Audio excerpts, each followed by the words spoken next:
नमस्कार, मैं हूं सर्वमित्र और हरियाणा विशेष में आप सभी का स्वागत है। हरियाणा विशेष में आज हम बात करेंगे कई सारे मुद्दों की। जब भी कोई राजनीतिक रैली होती है या कोई बड़ा सरकारी आयोजन होता है तो जनता को बुलाया जाता है, उनके लिए वाहनों का इंतजाम किया जाता है। कुछ स्कूल बसों का, कुछ प्राइवेट बसों का और कुछ और वाहन होते हैं। लेकिन जिन लोगों को बस में ले जाया जाता है उनको वापस सुरक्षित घर तक पहुंचाने की जिम्मेदारी किसकी होती है, यह कोई तय नहीं करता। बस खराब हो गई, बस में छेड़छाड़ हुई या खाना मिला या नहीं। हालांकि कई बार देखने को आया है कि वापसी में लोगों के लिए शराब का बंदोबस्त जरूर कर दिया जाता है। 3 मामले हैं आज हमारे सामने। एक तो पानीपत में हुए समारोह से वापस बहादुरगढ़ जाने तक रास्ते में आशा वर्कर के साथ बस के ड्राइवर और कंडक्टर ने छेड़छाड़ की, मारपीट की। दूसरे में बस खराब हो गई तो A1 तहलका हरियाणा के निदेशक हरविंदर मलिक जी ने आशा और आंगनवाड़ी वर्कर्स को उनके घर तक पहुंचाने का इंतजाम करवाया। तीसरे मामले में लोग पानीपत से वापसी पर बस में शराब पीते नजर आए। इन तमाम मुद्दों पर आज हम चर्चा करेंगे।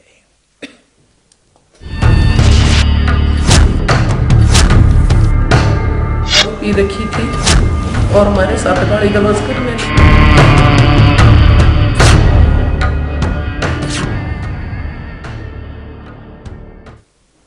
तो पानीपत में कल हुई नरेंद्र मोदी की बेटी बचाओ बेटी पढ़ाओ अभियान की रैली से बहादुरगढ़ लौट रही बस में आशा वर्कर्स और आंगनवाड़ी वर्कर्स के साथ छेड़छाड़ का मामला सामने आया। इसका आरोप निजी बस के ड्राइवर और कंडक्टर पर लगा है। हालांकि इस मामले में कुछ लोगों को गिरफ्तार किया गया है, लेकिन आशा वर्कर्स और आंगनवाड़ी वर्कर्स ने पुलिस और महिला हेल्पलाइन पर समय पर कार्रवाई न करने का आरोप लगाया है।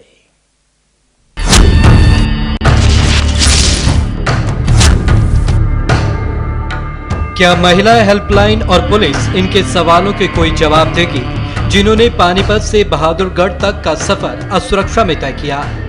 इन महिलाओं के साथ छेड़छाड़, बदसलूकी और मारपीट की गई। दरअसल पानीपत में प्रधानमंत्री नरेंद्र मोदी की बेटियों की सुरक्षा और बेटियों को बढ़ावा देने वाली रैली से ये महिलाएं लौट रही थी। महिलाओं का आरोप है कि बस के ड्राइवर और कंडक्टर शराब के नशे में धुत थे। आशा वर्कर की कोऑर्डिनेटर जब हाजिरी लेने पहुंची तो उस पर भी फप्तियां कसी गई। शायद और ड्राइवर कंडक्टर ने दारू पी रखी थी और हमारे साथ गाड़ी गलौज करने लगे। हमारी कविता कोऑर्डिनेटर जब अटेंडेंस लेने आई तो उसको भी फप्तियां कसने लग गए। बोले बहुत गजब लग रही है, ये लग रही वो लग रही। जब हमारी नेतावती है इन्होंने उसका विरोध कराया और तो उस पर बोले कि तने न जान तो मार देंगे, जब हमारी तो कुछ कह देता है। और जाकर और दारू खरीद लाए और वहां तो बस चलाने के बाद लड़ाई शुरू कर दी। पूरे सफर के दौरान इनके साथ बदसलूकी की गई। विरोध करने पर उन्हें जान से मारने की भी धमकी दी गई। रास्ते में सीटी मारने लग गए, किलकी मारने लग गए। जब हमने उसका विरोध करा तो बोले तेरे घर की बस है, उतर लो बस तो नीचे, इसमें बैठने की जरूरत नहीं है, पढ़ो नीचे। तुम क्या बन रही, थारे कैसी तुम्हारे घर में पोचे मारा, जो तुम फालतू बोलो हो। इस दौरान बस में सवार महिलाओं ने पुलिस और हेल्पलाइन नंबर पर कई बार फोन किया, लेकिन ना ही हेल्पलाइन नंबर और ना ही पुलिस से उन्हें कोई मदद मिली। हमने रोहतक पुलिस से भी बात करी, जज्जर पुलिस से भी, और आसौदा चौकी तो बार बार हमने रिक्वेस्ट करी हमने यहाँ पर रोक कर हमारे साथ जो बदतमीजी हो रही है, आगे आदमी न बुला रखे मार पिटाई के लिए, उसको रोका जाए, पुलिस प्रोटेक्शन दी जाए। सीएमओ सर से भी बात की हमने, सभी से बात की, लेकिन सौदा पुलिस ने हमें ना तुम्हारी बस रोकी ना हमारा कोई साथ दिया। हमने 100 नंबर पे भी करे, 1091 पे भी करे जी। हमने ना ऐसे ऐसे डर लग रहा है जीजू जो आवा था ना तय न माते के दिलासा दिए गए। हमने नाका लगा दिया, नाका लगा दिया, वहां से गाड़ी नाका, वहां कुछ भी नहीं था, कोई पुलिस वाला भी नहीं खड़ा था। हद तो तब हो गई जब मना करने के बावजूद भी बस को पेट्रोल पंप पर तेल भरवाने के बहाने रोका गया। पेट्रोल पंप पर कंडक्टर की 2 बेटियां और उसकी पत्नी बस में चढ़ी और आशा वर्कर्स और आंगनवाड़ी वर्कर्स की मारपीट करना शुरू कर दी। और हमने बार बार मना किया भी ये आदमी इकट्ठे कर रहे हैं, यहाँ बस मत रोको, लेकिन जबरदस्ती ड्राइवर ने बस रोक दी। रोकते ही कंडक्टर की 2 लड़की और पत्नी और कंडक्टर ने ताबड़तोड़ गुस्से और लाते मारनी शुरू कर दिया आशा और आंगनबाड़ी वर्कर के ऊपर, और एएनएम भी थी साथ में। आखिरकार पेट्रोल पंप के कर्मचारियों ने बीच बचाव किया। पुलिस भी मौके पर पहुंची, लेकिन खानापूर्ति के लिए पीड़ित महिलाओं का बयान दर्ज कर लिया गया। मामले को बढ़ता देख पुलिस ने शुक्रवार को दोपहर बाद ड्राइवर, कंडक्टर और 3 महिलाओं को गिरफ्तार किया। आंगनबाड़ी वर्कर उनके साथ रैली से आ रही थी तो उनके साथ मारपीट वगैरह हुई।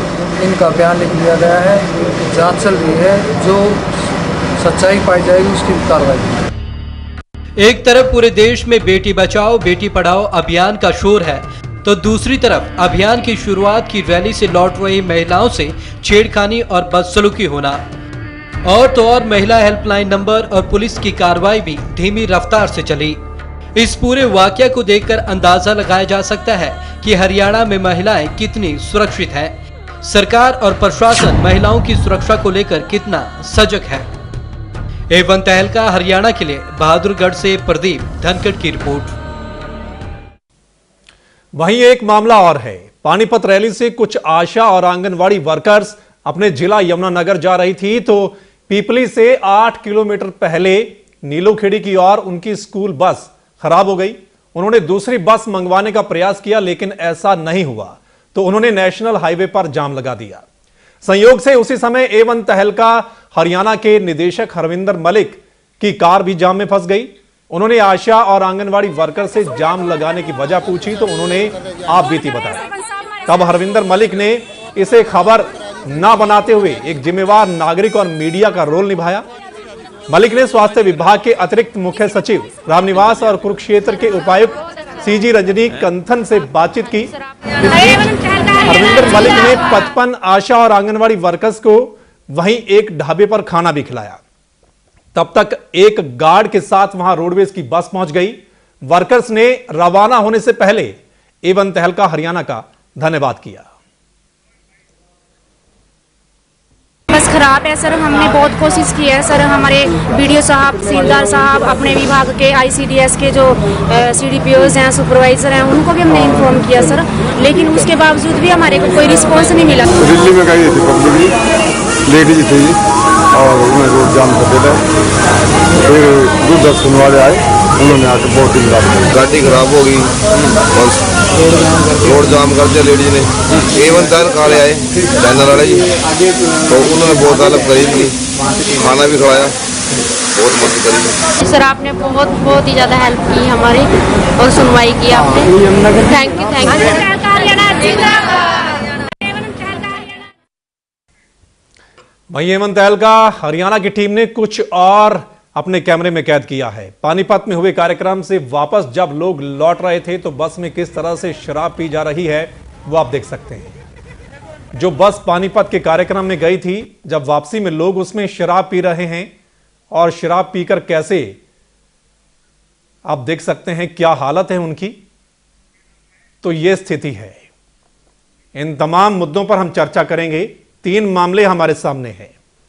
शराब पीकर बस और कंडक्टर ने छेड़छाड़ की, और दूसरी जगह आशा वर्कर्स, आंगनवाड़ी वर्कर्स की बस खराब हो गई तो वहां पर मीडिया ने अपना रोल अदा किया, ना कि सनसनीखेज खबर बनाई, बल्कि एक जिम्मेवार नागरिक के नाते उनको उनके सुरक्षित घर तक पहुंचाया गया।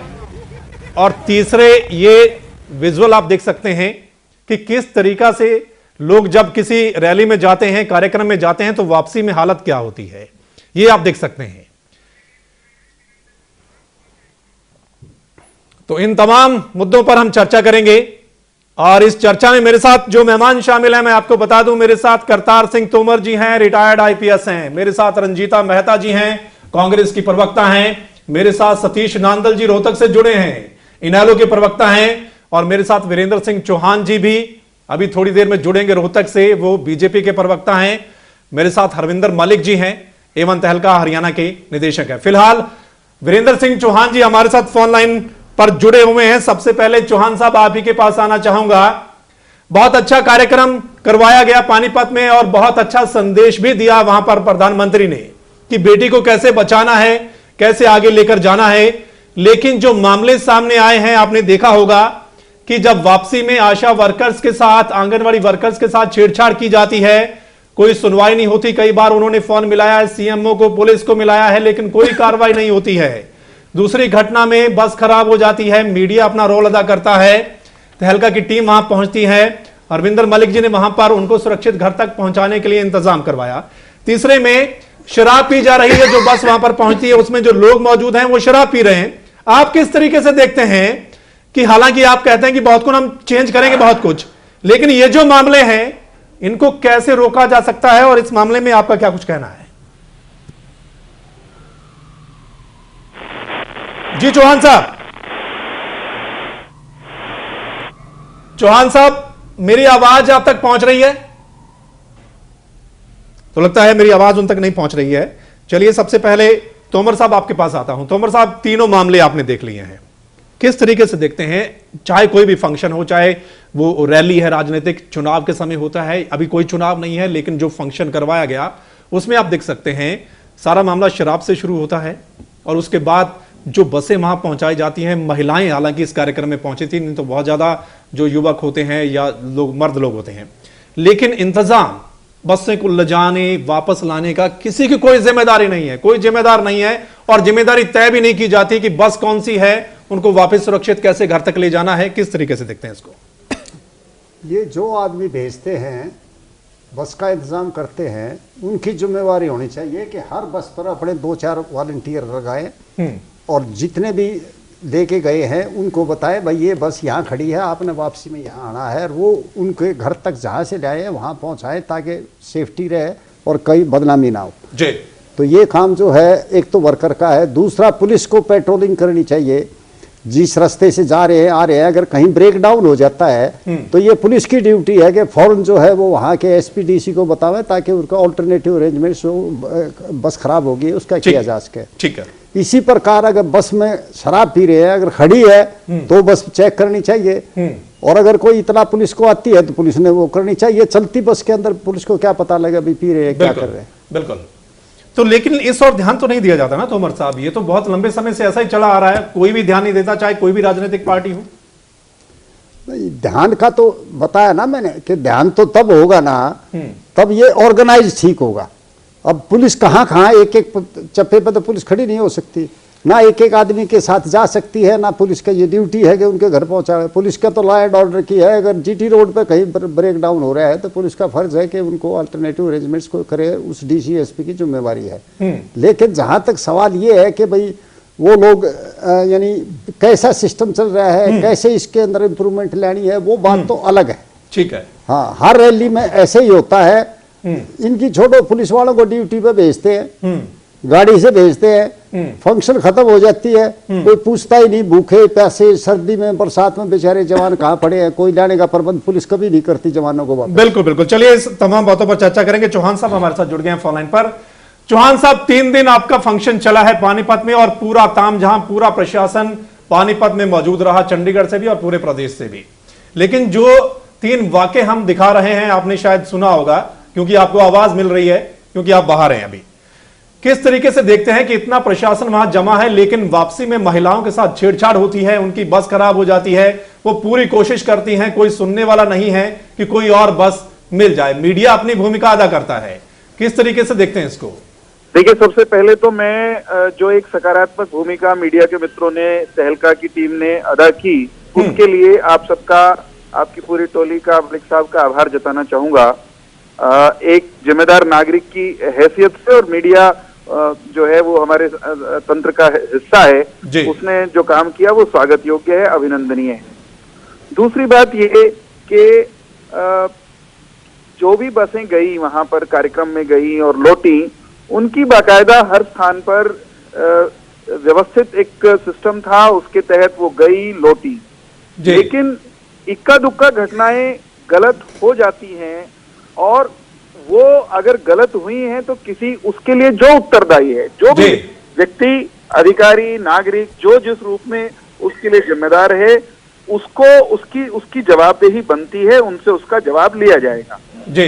घटनाओं के हिसाब से बात करें, मान लीजिए बस में ब्रेकडाउन हुआ जी, और उसकी सूचना मैं आप ही की रिपोर्ट से मुझे ये जानकारी मिल रही है कि एक आशा वर्कर को संभवतः हमने ये कहते सुना कि उन्होंने अपने अधिकारियों को उसकी सूचना दी और कोई किसी ने रिस्पॉन्ड नहीं किया जी। ये निश्चित रूप से गंभीर बात है और मैं समझता हूँ सरकार का संबंधित विभाग इसका संज्ञान लेगा और जो लोग इसके लिए उत्तरदायी हैं तुरंत रिस्पॉन्ड जिनको करना चाहिए था, जिनका दायित्व बनता था, उनसे उसका जवाब मांगा जाएगा ताकि भविष्य में इस तरह की गड़बड़ी वो किसी के स्तर पर न हो।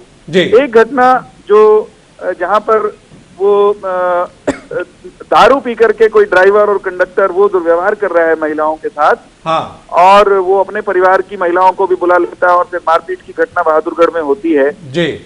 उस मामले की जैसे ही जानकारी सरकारी अमले के पास आई, मेरी संबंधित जिले के जो पुलिस उपायुक्त हैं उनसे भी बात हुई है, पुलिस अधीक्षक और संबंधित डीएसपी से भी बात हुई है। पुलिस का ये कहना है कि जानकारी जैसे ही उन तक आई जी तत्काल पुलिस एक्शन में आई। 5 लोगों के नाम शिकायतकर्ता ने दिए, उनमें जो चालक परिचालक हैं और उनके परिवार की 3 महिलाएं हैं जी, जिनको उन्होंने बुला करके और वहां पर इनके साथ मारपीट की। उन तीनों को 5 को पुलिस ने गिरफ्तार कर लिया शिकायतकर्ता की शिकायत। लेकिन चौहान साहब बिल्कुल आप कह रहे हैं कि जब जानकारी मिली, जानकारी तो वो महिलाएं कह रहे हैं कि हमने रोहतक पुलिस से कांटेक्ट किया, झज्जर पुलिस से कांटेक्ट किया, एक चौकी से कांटेक्ट किया और जो महिला हेल्पलाइन नंबर दे रखा है उस पर भी कांटेक्ट किया, लेकिन बीच रास्ते में कोई भी नहीं आया उनको बचाने के लिए। यहाँ पर अपने आप में मैं भी इसको एक जांच का पहलू मानता हूँ, इसकी जांच होनी चाहिए कि क्या वो जो आशा वर्कर ये बात कह रही हैं कंप्लेंट, वो मैं समझता हूँ इस सारे मामले का एक पहलू वो भी है जिसकी जांच होनी चाहिए कि एक महिला हेल्पलाइन है या रास्ते में दूसरे जिले की पुलिस भी है, उनसे अगर उन्होंने संपर्क किया और जिनको रिस्पॉन्ड करना चाहिए था सरकारी मशीनरी में अगर उन्होंने संवेदनहीनता दिखाई है, ये बात स्थापित अगर होती है तो निश्चित रूप से जो भी लोग उसके लिए उत्तरदायी हैं वो उनको दंड मिलेगा, उनको अपने इस जो चूक है ढिलाई है उसका हिसाब देना पड़ेगा। ठीक है। मिलाकर के एक बात इसमें जो सौमित्र जी समझने वाली है, व्यवस्थाएं खड़ी की गई हैं, कोई महिला हेल्पलाइन भी है, पुलिस कंट्रोल रूम भी है, पुलिस अपना काम कर रही है, उसमें अनेक बार त्वरित कार्रवाई होती है, बहुत बढ़िया ढंग से रिस्पॉन्ड करता है और कभी कभार उसमें चूक भी होती है।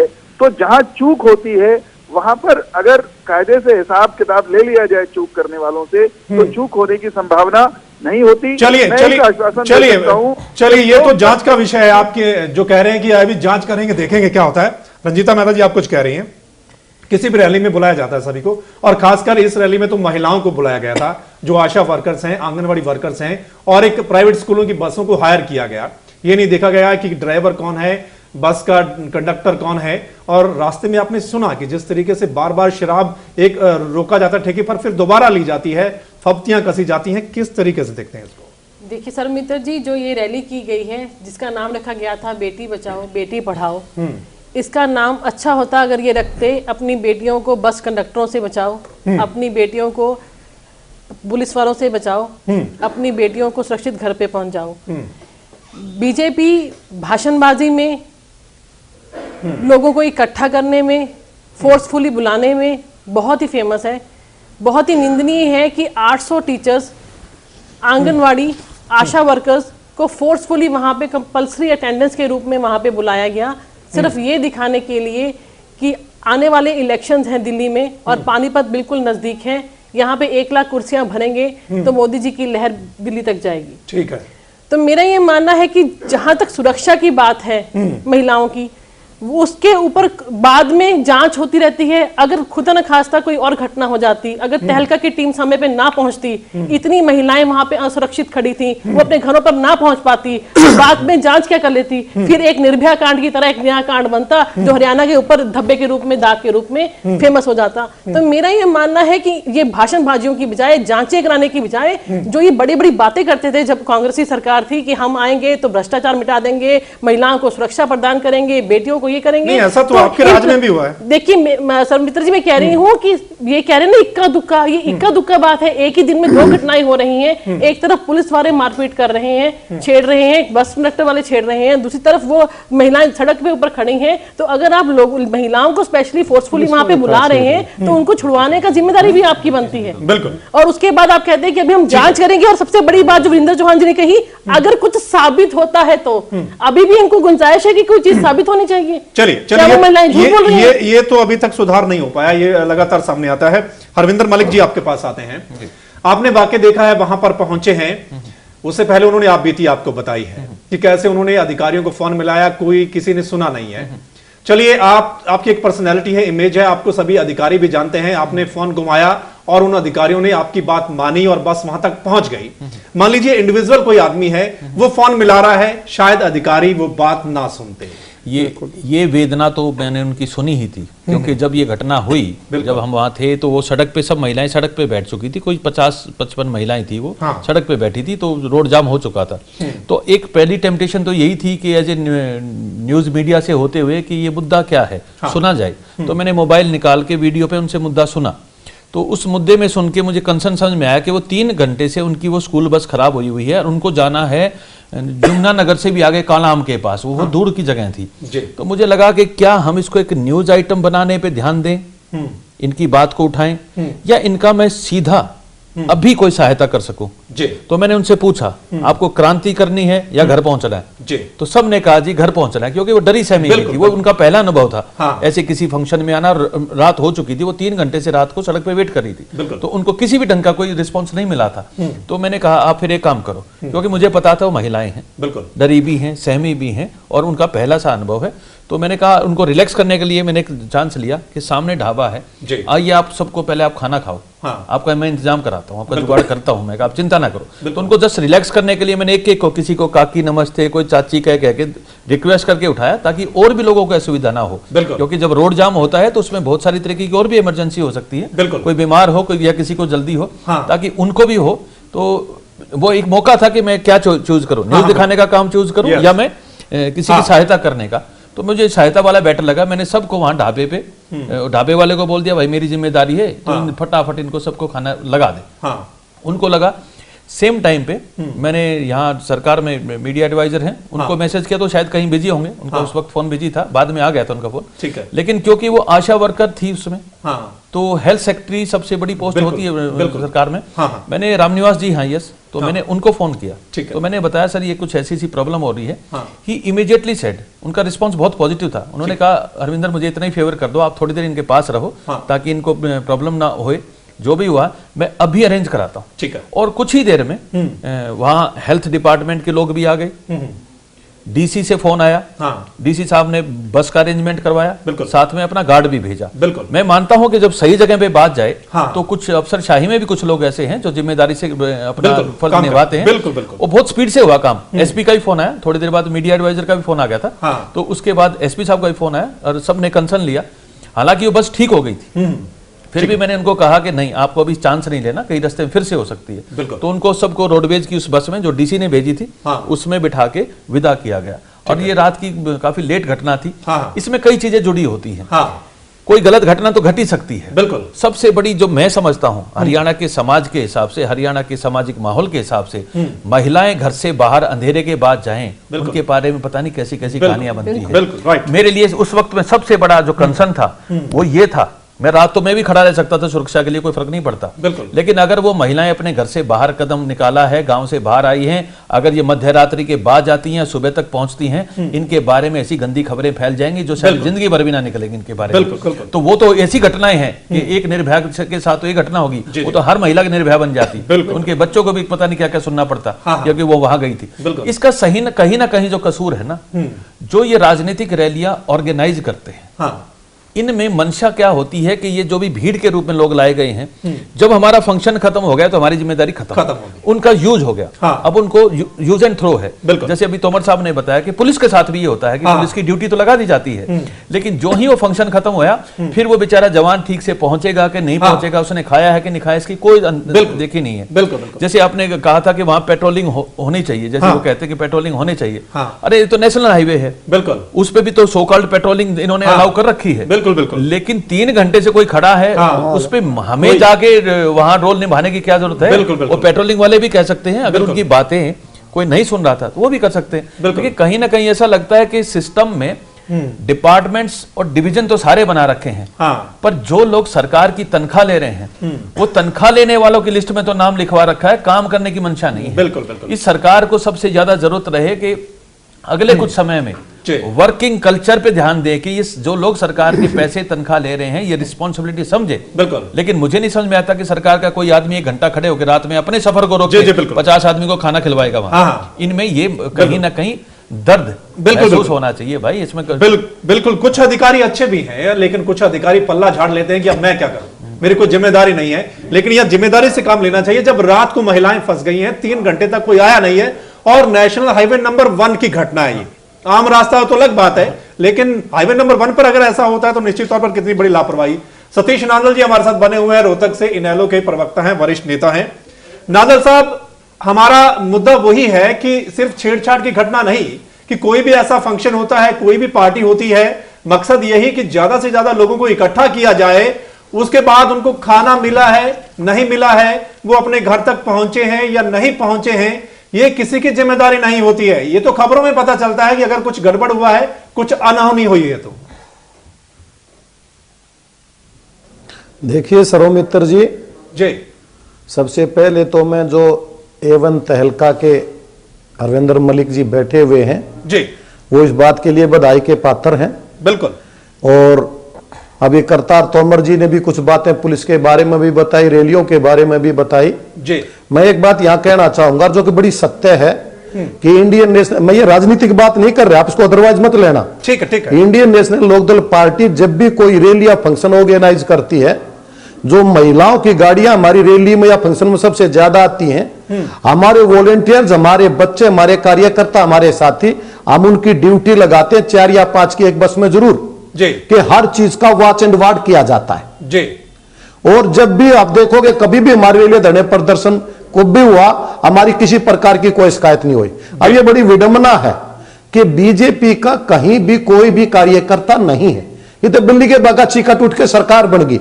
जिस संभाग से ये महिलाओं को लेके आना चाहते थे, वहां के लिए सरकारी मशीनरी का यूज करके स्कूलों की प्राइवेट बसें लेके या रोडवेज की बसें लेके भेज तो दिया, और उनको हाजिरी लगाने के नाम पे और उनको ये प्रेशर देने के नाम पे, चाहे उसमें बेचारी वो आशा वर्कर्स थी जी, चाहे वो आंगनवाड़ी वर्कर्स थी, चाहे MPHW थे वो जितने भी, उनको लाने का काम किया, उनको ये समझाने का काम नहीं किया कि उस रैली में या उस प्रोग्राम में जाने के बाद जाते वक्त वापसी वक्त किस प्रकार का इनका इंतजाम करना है। ये व्यवस्था इन्होंने अपनी मर्जी से बेचारों ने की, और आपके पास ये 2 कंप्लेंट तो पहुंच गई, हो सकता है और भी कंप्लेंट बहुत आई हो, कुछ रास्ते में जाते वक्त भी उतरे हैं, कुछ लेट भी पहुंचे हैं। तो मेरा कहने का अभिप्राय यह है कि इस तरह की व्यवस्था जब सरकार के अंदर हो, प्रधानमंत्री पहुंच रहे हो, तभी यह व्यवस्था होती है। पुलिस सुनवाई नहीं करती है और वहां पे वो बस खराब होगी, इस तरह का भी मैटर ये बीच में आता है। ये बड़ी दुर्भाग्यपूर्ण बात है। और हमारी बहन जी ने भी कहा था, ये शायद जो कांग्रेस से बैठी हुई है कि क्यों निर्भया केस हो जाएगा, और साथ में इसी बात को पुख्ता किया अरविंदर जी ने भी। मैं यहाँ पे एक बात बताना चाहता हूँ, हमारा समाज, हरियाणा प्रदेश का समाज अभी मर्द पराय नहीं हुआ है।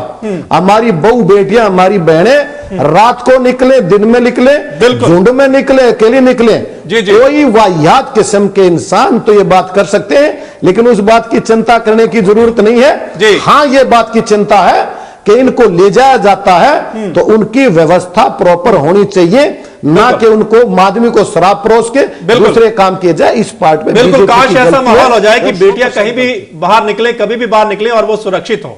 यहां पर एक नेता की जिम्मेदारी भी बनती है, एक अधिकारी की जिम्मेदारी भी बनती है और समाज के हर वर्ग की भी जिम्मेदारी बनती है कि बेटियों को कैसे सुरक्षित रखना है। ऐसी बातें नहीं है। हाँ, लेकिन हमने एक बात को देखना पड़ेगा। अब ये पिछले कुछ दिन से सर्वमित्र जी, हाँ, आप सुन रहे हैं ना? हाँ, हेलो, बिल्कुल बिल्कुल सर्वमित्र जी, हाँ बोलिए बोलिए। पिछले कुछ दिनों से इस बात की इतनी एडवर्टाइजमेंट की जा रही है और मुझे बड़ी चिंता है कि हमारे एक सभ्य समाज को दो समाजों में बांटने का काम किया जा रहा है। महिला का समाज, पुरुष का समाज। आप मुझे ये बताइए कि आज तो ये भारत नहीं बचा, आज तो ये दुनियादारी नहीं बसी, हमारा कल्चर आज तो हमारे अंदर नहीं आया।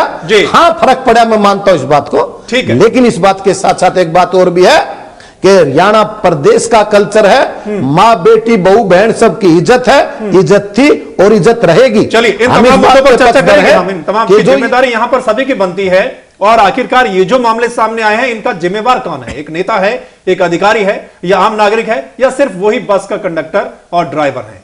तमाम मुद्दों पर चर्चा करेंगे। फिलहाल वक्त एक छोटे से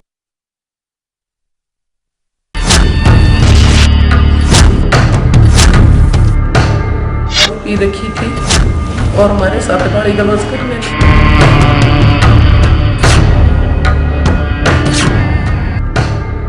पी रखी थी और हमारे साथ गाली गलौज करने।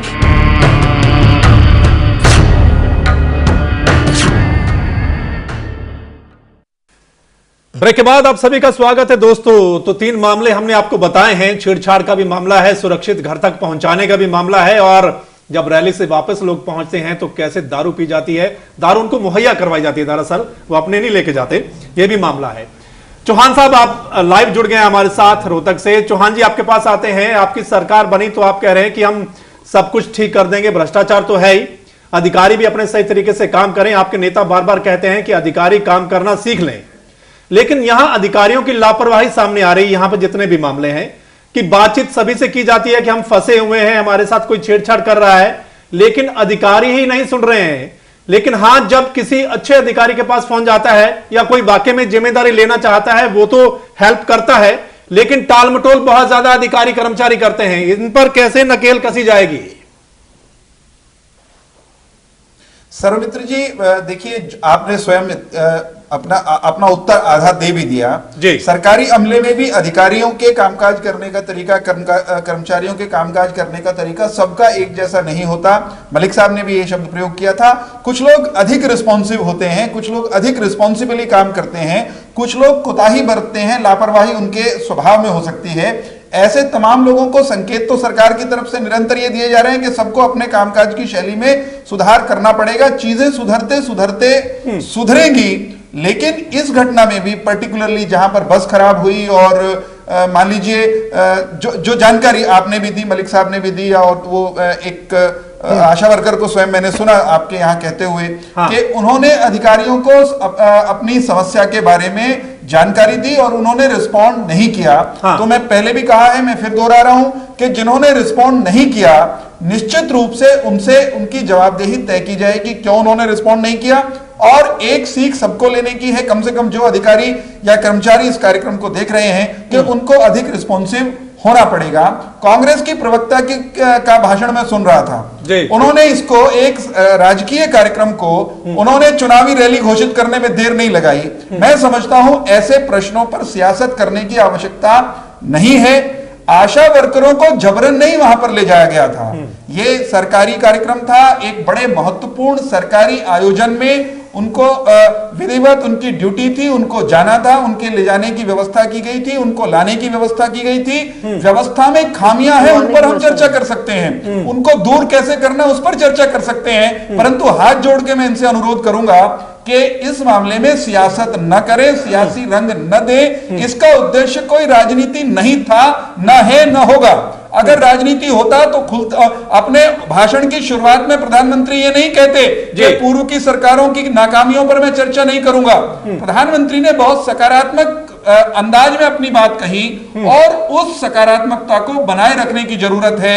मैं बिल्कुल इस बात से इनकार नहीं कर रहा हूं सर्वमित्र जी कि जो खामियां हैं उन पर चर्चा नहीं होनी चाहिए। बिल्कुल। जब मलिक साहब ने इंटरवीन किया, सरकार के शिखरतम अधिकारियों ने रिस्पॉन्ड किया, डिप्टी कमिश्नर ने भी किया, दूसरे लोगों ने भी किया, उसको भी अप्रिशिएट करना चाहिए। साथ ही जिन्होंने नहीं किया उनसे जवाब तलबी होगी, इसका आश्वासन मैं दिलवाता हूं। नहीं, वही कह रहे ना चौहान साहब, बहादुरगढ़ वही मेरा सवाल है कि अगर मलिक साहब ना होते, इंडिविजुअल कोई फोन कर रहा होता, तो क्या अधिकारी इतनी तत्परता से वहां पर एक्शन लेते? और दूसरा मैं जानना चाहता हूं कि ये प्राइवेट बसें जो आशा वर्करों के लिए भेजी गई थी, उनको क्या सीएमओ ने वहां पर भेजा था? और वो आशा वर्कर कह रही कि हमने सबसे पहले सीएमओ से बात की, उन्होंने हमारी बात नहीं सुनी। जी, मैं ये समझता हूं, देखिए मेरे लिए एकदम एग्जैक्टली, क्योंकि मैं उस प्रक्रिया का हिस्सा नहीं था, ये कहना कि सीएमओ ने उनको भेजा होगा या नहीं भेजा होगा, ये शायद जल्दबाजी होगी मेरे लिए, मुझे देखना पड़ेगा, जांचना पड़ेगा। लेकिन एक कॉमन सेंस ये कहती है कि निश्चित रूप से स्वास्थ्य विभाग के अधिकारियों ने, सीएमओ और उनके मातहत काम करने वाले अधिकारियों ने उनकी व्यवस्था की होगी, और उसमें जहां गड़बड़ी हुई है उसकी संभाल करना, चूक हुई है, असुविधा हुई है, उसकी संभाल करना संबंधित अधिकारियों की ड्यूटी बनती थी, बनती है, और जिनकी जवाबदेही बनती है उनसे जवाब निश्चित रूप से मांगा जाएगा। बिल्कुल बिल्कुल बिल्कुल। चलिए आऊंगा आपके पास रंजीता मेहता जी। हम किसी एक राजनीतिक पार्टी को टारगेट नहीं कर रहे हैं, सभी राजनीतिक पार्टियों का यही हाल है कि रैली में ज्यादा से ज्यादा भीड़ इकट्ठी करना। लेकिन जिस तरीके से मलिक साहब कह रहे हैं, उसके बाद ना तो पुलिस वालों का ख्याल रखा जाता है कि वो पिछले इतने दिनों से वहां पर खड़े हैं, उनके खाना पीने का कोई इंतजाम है, या जिन लोगों को बुलाया गया वो सुरक्षित घर पहुंचेंगे या नहीं पहुंचेंगे, खाना उनको मिला या नहीं मिला, या रास्ते में उनके साथ क्या कुछ हुआ, ये जिम्मेदारी तय कौन करेगा? किसकी जिम्मेदारी तय की जाती है यहाँ पर? सर मित्र जी, पहले तो मैं वीरेंद्र चौहान जी की बात का जवाब देना चाहती हूँ। जो ये भाषणबाजी कर रहे हैं कि मैंने इसको राजनीतिक में उसमें कवर करने की कोशिश कर रही हूँ, ये कहते हैं कि हमारे माननीय, सबने सुना देखा, प्रोफेसर वीरेंद्र जी जब आप बोल रहे थे मैं बीच में नहीं बोल रही थी, अब आप सुनिए मैं बोल रही हूँ। ये कह रहे हैं कि इनके माननीय प्रधानमंत्री जी ने जो भाषण की शुरुआत की है, वो पहला लफ्ज उन्होंने ये कहा है कि दूसरी सरकार की नाकामियों के बारे में मैं चर्चा नहीं करूंगा। तो इसकी पंजाबी की एक कहावत है कि किसी बेटी को शगन देना कि ये ले बेटे 2 रुपए शगन, तेरे कोड़ दूर हो जाए। ठीक है, राजनीतिक बात करनी नहीं, और उसकी बात की शुरुआत भी उसे करें कि दूसरी पार्टियों की नाकामी को डिस्कस नहीं करूंगा। इसका मतलब क्या है? वो किस तरफ इशारा कर रहे हैं? क्या ये कहना चाहते हैं कि कांग्रेस सरकार नाकाम रही है बेटियों की सुरक्षा करने में? चलिए जो मुद्दा है उस पर आइए आप रंजीता मेहता जी, कि यहाँ पर जिम्मेदारी फिक्स नहीं होनी चाहिए। असल मुद्दे आप महिलाओं को लेकर जा रहे हैं तो जिम्मेदारी बिल्कुल फिक्स होनी चाहिए। सर मेरा तो ये मानना है कि जो इस तरीके की रैलियां हैं, इतने बड़े बड़े फंक्शन है, ये करना ही गलत है। पहले इन्होंने इसी तरीके का फंक्शन पंचकूला में किया, जब सर मैं इलेक्शन की बात नहीं कर रही हूँ, इससे पहले इन्होंने कभी नहीं किया शायद। प्रोफेसर वीरेंद्र जी सुनने का मादा भी रखिए, जो अच्छा प्रवक्ता होता है वो दूसरों की सुनता भी है, फिर अपनी सुनाता है। तो मेरा ये मानना है कि जब इन्होंने सीएम साहब की शपथ समारोह किया था यहाँ पंचकुला में, तब भी इसी तरह का सिस्टम किया गया था। करनाल कुरुक्षेत्र से भर भर के बसें यहाँ पे लाई गई थी, दुनिया भर का ट्रैफिक जैम, पेट्रोल वेस्ट किया गया था। सरकारी खर्चे पर ये अपनी रैलियां करते हैं और उसको फिर रैली का नाम देने पर इनको बहुत चिढ़ मचती है। फैक्ट यही है कि ये सरकारी खर्चे पर बार बार रैलियां करके पूरे हिंदुस्तान में बीजेपी की लहर दिखाना चाहते हैं कि बीजेपी के पास बहुत वर्कर है, बीजेपी के लोगों का बहुत साथ है। पर मेरा ये मानना है कि इनको ग्राउंड लेवल पे मानसिकता जिससे इस चीज का सुधार होना है, बेटी बचाओ बेटी पढ़ाओ एक रैली में 1 लाख लोग इकट्ठा करके नहीं हो सकता। आपको गांव गांव में जाकर जो वहां की लेडीज हैं, महिलाएं हैं, बुजुर्ग हैं, उनकी मानसिकता को ठीक करना पड़ेगा, क्योंकि जो प्रेशर है बेटियों को मारने का या बेटा पैदा करने का, वो वहां से चलिए ये सब कैसे ठीक होगा? और क्या राजनीतिक पार्टी को इस बारे में भी सोचेगी, नेता लोग इस बारे में भी सोचेंगे? तोमर साहब आपके पास आता हूं। मुझे सर्वमित्र जी उत्तर देने दीजिएगा। हाँ, 2 लाइनों में, केवल दो ही लाइनों में उत्तर दे रहा हूं। हाँ। एक, ये सरकारी कार्यक्रम था, भारतीय जनता पार्टी की रैली नहीं थी। जी। 2, कांग्रेस के शासनकाल में भी ऐसे कार्यक्रम होते रहे हैं। दूसरे मतलब तुम्हारा खून खून और हमारा खून पानी, ये बिल्कुल नहीं चलेगा। तीसरी बात, इसकी तुलना शपथ ग्रहण समारोह से नहीं हो सकती। नहीं, बिल्कुल चौहान साहब, हम सभी राजनीतिक पार्टियों से यहाँ पर सवाल कर रहे हैं कि यहाँ जिम्मेदारी किसकी बनती है ऐसे अगर कोई भी फंक्शन होता है। आपके पास आते हैं तोमर साहब, आप बहुत लंबा एक्सपीरियंस आपका पुलिस में रहा है, आप इस तरीके के बहुत सारे फंक्शन अटेंड कर चुके हैं, वहां पर संभाला है आपने कैसे सुरक्षा लगाई जाती है। क्या मानते हैं कि कोई राजनीतिक पार्टी क्या वाकई में इस बारे में सोचती है? मकसद तो वही, ज्यादा से ज्यादा लोग इकट्ठे करना, और हर राजनीतिक पार्टी बसों का इंतजाम करती है, हरियाणा से भी करती है, साथ लगते स्टेट से भी करती है, स्कूलों की बसें भी मंगवाई जाती हैं, लेकिन उसके बाद क्या हुआ वो कोई नहीं दिखता। तोमर साहब। नहीं, ऐसा है, ये तो प्रधानमंत्री जी की ऑफिशियल रैली थी, बीजेपी की पार्टी की कोई जो है ना पॉलिटिकल रैली नहीं थी। और बाकी देखने का हिसाब तो सारी रैलियों में आप देख लो, इंतजाम जो है ले तो आते हैं, वापस पहुंचाने का हर पार्टी का किसी की भी हो वो उसकी तरफ ध्यान बहुत कम देते हैं। तो व्यवस्था का तो जब जैसे नेशनल हाईवे के ऊपर 3 घंटे तक जाम लगता है, जहाँ पेट्रोल की कई जिप्सियां घूमती रहती हैं, तो उसका उनका कोई ध्यान उस तरफ नहीं जाता है, वो कहाँ थे, क्या कर रहे थे। तो ये तो बड़े नहीं, खाली जिम्मेदारी पुलिस की ही नहीं बनती। तोमर साहब आप तो पुलिस में रहे, खाली जिम्मेदारी यहाँ पुलिस की नहीं है, जिम्मेदारी तो और लोगों की भी बनती है। यहाँ सर बहुत सारे लोगों की, नेता की, जो उस बस को अरेंज कर रहा है या कोई भी अधिकारी उस बस को अरेंज कर रहा है, उसमें ड्राइवर कंडक्टर कैसा है, ये सब चीजें सुनिश्चित करने की जरूरत है ना हमें। वो तो मैंने पहले ही बता दी कि भाई ये जहाँ से चले वहाँ से 5-4 अपने वर्कर होने चाहिए, ऑफिसर जो ड्यूटी पे है, कर्मचारी हैं, उनकी ड्यूटी लगानी चाहिए कि उनको सुरक्षित पहुँचाए, सुरक्षित वापस लाए। वो तो मैंने पहले ही आपको बता दिया है। चलिए मलिक साहब आपके पास आता हूं। मलिक साहब नहीं जा सकती। मलिक साहब, हमने जो तीसरी बात दिखाई थी, जो हमारी टीम ने भी कवर किया कि बस में गए और बस में देखा कि लोग शराब पी रहे हैं। अमूमन ऐसा होता है, चाहे कोई भी रैली हो, कोई भी फंक्शन हो, लोग ज्यादातर नेता लोग यही, चाहे वो नेता देते हैं शराब या कोई भी देता है, लोगों को वहां पर पहुंचाने के लिए शराब भी परोसी जाती है, और हो सकता है कोई नेता खाना भी खिलाता है वहां पर।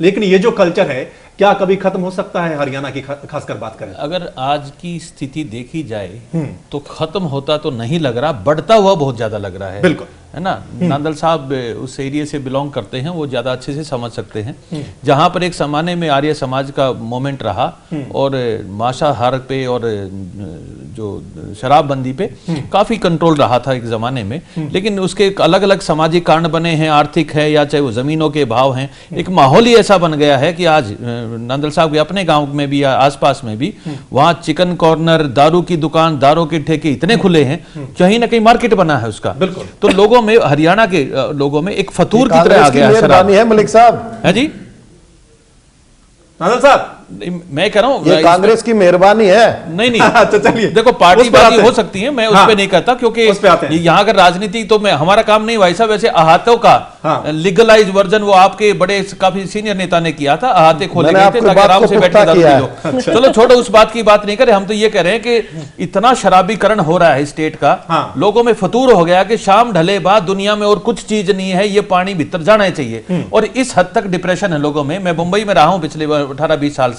मैंने वहां शराब में ऐसे लुढ़कते पुढ़कते लोग नहीं देखे हैं जैसे इस एरिया में है। जैसे अगर आपने अभी फुटेज दिखाई है, उस फुटेज में वो बस में लुढ़क रहे हैं, पुढ़क रहे हैं।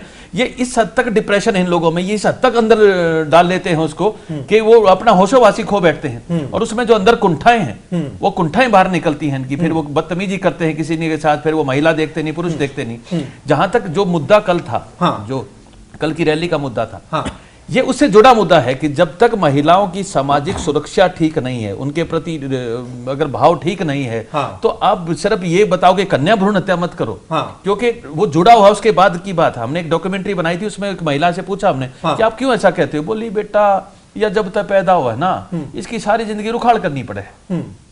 तो ये जो शराबबंदी का जैसे माहौल था, शराब उसमें ले पी के लोग जैसा माहौल कर रहे हैं या उनसे छेड़छाड़ कर रहे हैं या उनको परेशान कर रहे हैं, ये सुरक्षा के मुद्दे भी जुड़े हैं। बिल्कुल, ये जब तक माहौल ठीक नहीं होगा ना, बिल्कुल, तब तक ये कन्या भ्रूण हत्या नहीं रुकने वाली है, नहीं रुकने वाली है। सुरक्षा बहुत जरूरी है। और यहाँ मैं एक बात और कहना चाहता हूँ, मुझे ये समझ ही नहीं आता ये कौन सी प्रथा है कि जब सरकार बन गई है, चाहे वो केंद्र की सरकार है, चाहे वो राज्य की सरकार है, आप लोगों को क्यों परेशान कर रहे हो? भीड़ इकट्ठा कर किसको शक्ति प्रदर्शन दिखा रहे हो? क्या करना चाह रहे हो? ये बिल्कुल फजूल के फंक्शन है, 100% फजूल के फंक्शन है। बेटियों के नाम पे भी फजूल का पैसा फूका गया है। सारे प्रदेश की गाड़ियां हैं, उनको आप एंगेज करते हो, लोगों की एनर्जी को गलत एंगेज करते हो, सरकारी कर्मचारी की जबरदस्ती ड्यूटी फूकते हो, ऊपर से डीजल पेट्रोल सब फुकवाते हो। किस बात के लिए? एक फोटोग्राफ, एक इंटरव्यू के लिए। अरे ये तो हम टीवी पे समय दे देते हैं, आइए ना, आपका स्वागत है। प्रधानमंत्री को भी कहते हैं हम, ये रिक्वेस्ट करते हैं हम, चीफ मिनिस्टर को भी कहते हैं, आपको प्रदेश के नाम पे, राष्ट्र के नाम पे जो संदेश देना आप हमारे चैनल पे दीजिए, और सब चैनल आपको समय दे देंगे, आपका संदेश जाएगा।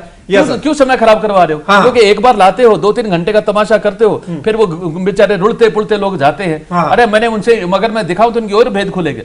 लोग फोर्सफुली लाए जाते हैं, कोई नहीं आता। There is no doubt, लोग फोर्सफुली भी लाए जाते हैं। तो चौहान साहब आप कुछ कहना चाह रहे हैं? ये जो मुद्दा है, ये विपक्ष का तो तरीका हो सकता है भाई, अपनी ताकत दिखाने के लिए रैली करना।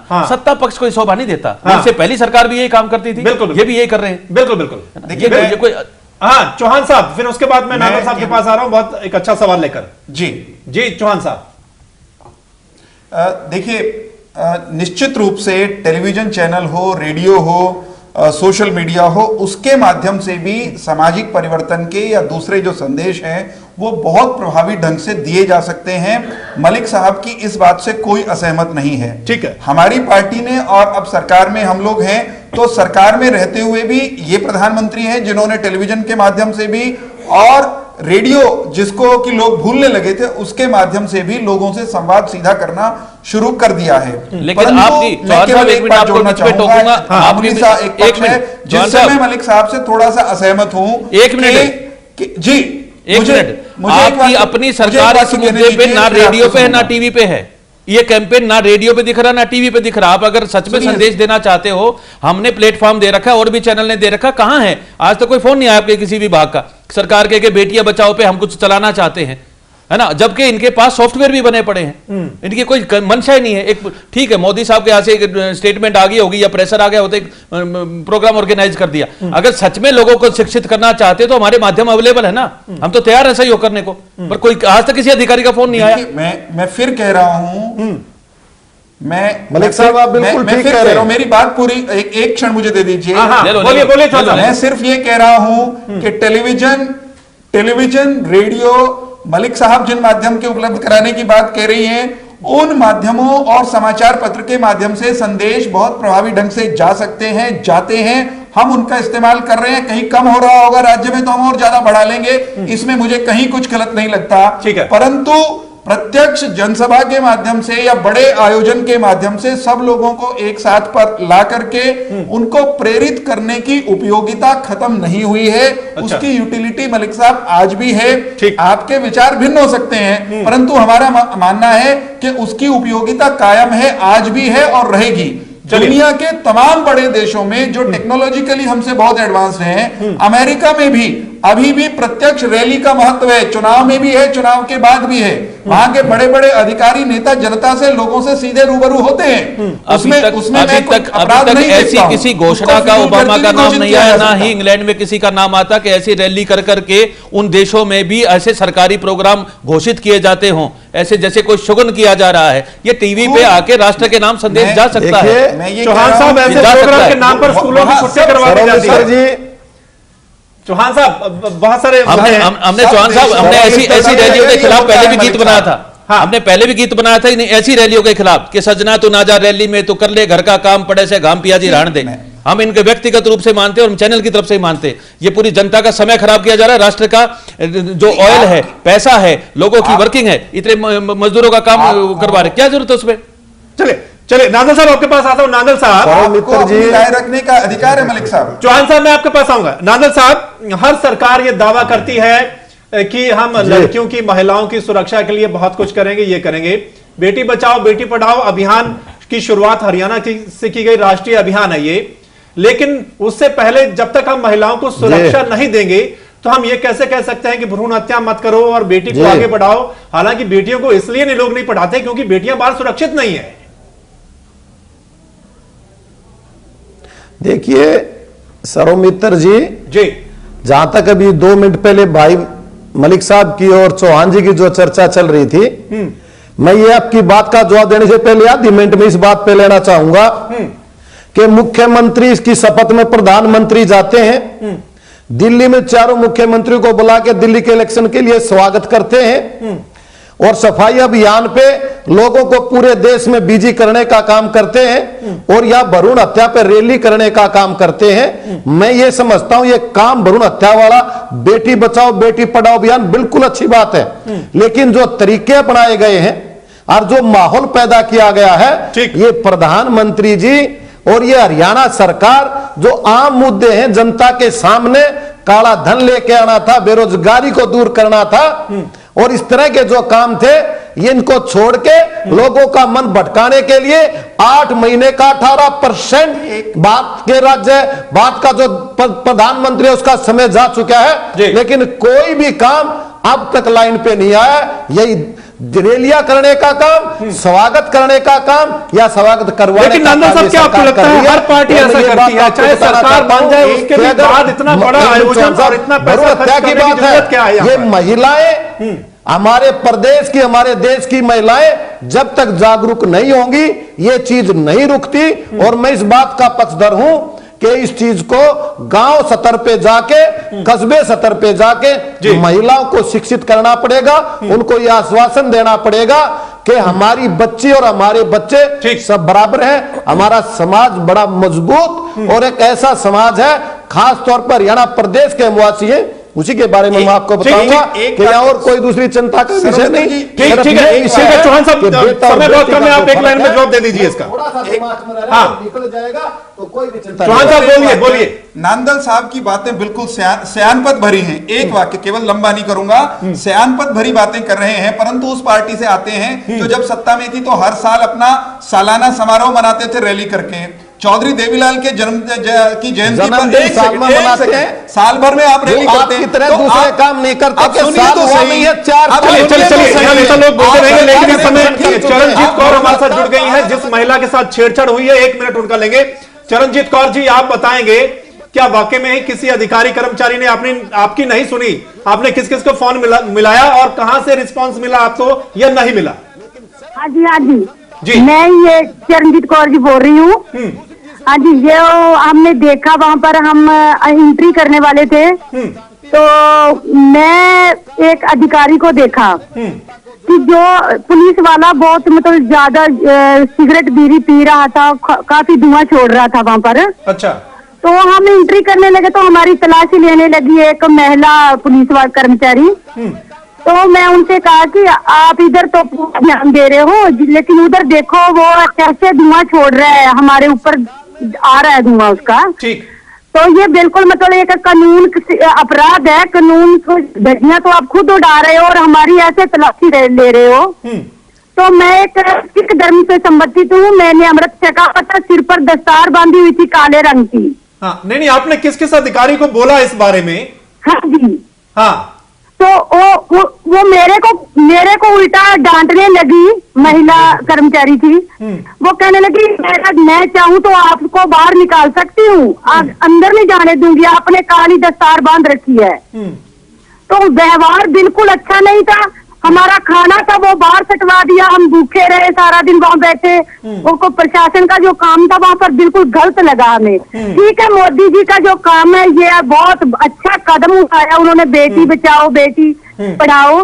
तो हम आशा वर्कर इसमें पूरे पहली पंक्ति पर काम करेंगी। तो लेकिन जो ये व्यवहार ना अच्छा नहीं। चलिए, एक सवाल मेरा आपसे जाते जाते है, आपको वहां पर कौन लेके गया था? मतलब किसके कहने पर गए थे और किसने अरेंजमेंट करवाया था बस का? स्वास्थ्य के जैसे सीएमओ साहब का ऑर्डर था, तो हमारे तो प्रबंध लेकिन अच्छे थे, बहुत अच्छे, हमें लेकर भी जाया गया, छोड़ा भी गया और हमें पूरी फैसिलिटी दी गई। उन्होंने बसों में लेकर गए, छोड़कर गए, सब कुछ हुआ। लेकिन जो काफी जगहों पर ये इनसे चलिए, बहुत बहुत शुक्रिया चरणजीत कौर जी आपका। तो सुना कि वहां पर अच्छा व्यवहार नहीं हुआ, जिस तरीके से लेडी पुलिस ने ही एक लेडी के साथ अच्छा व्यवहार वहां पर नहीं किया। मुद्दे कई सारे हैं, व्यवस्था की भी तारीफ की है साहब उन्होंने।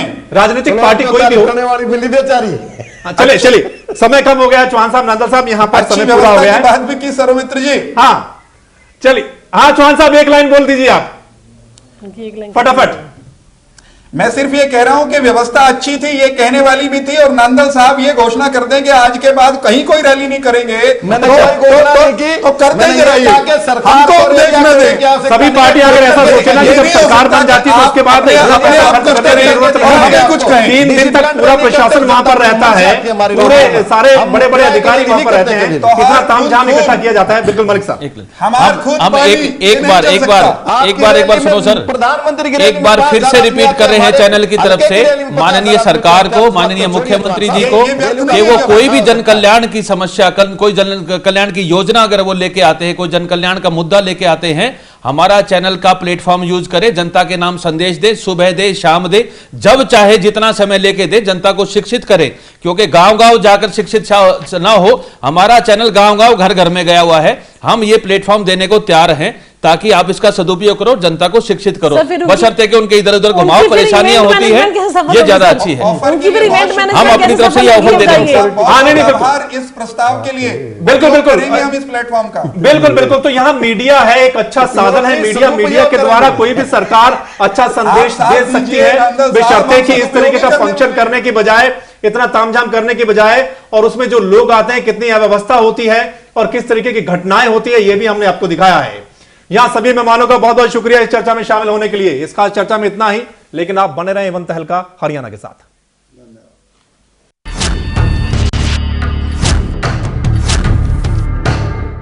पी रखी थी और हमारे साथ गाली गलौज करने लगे।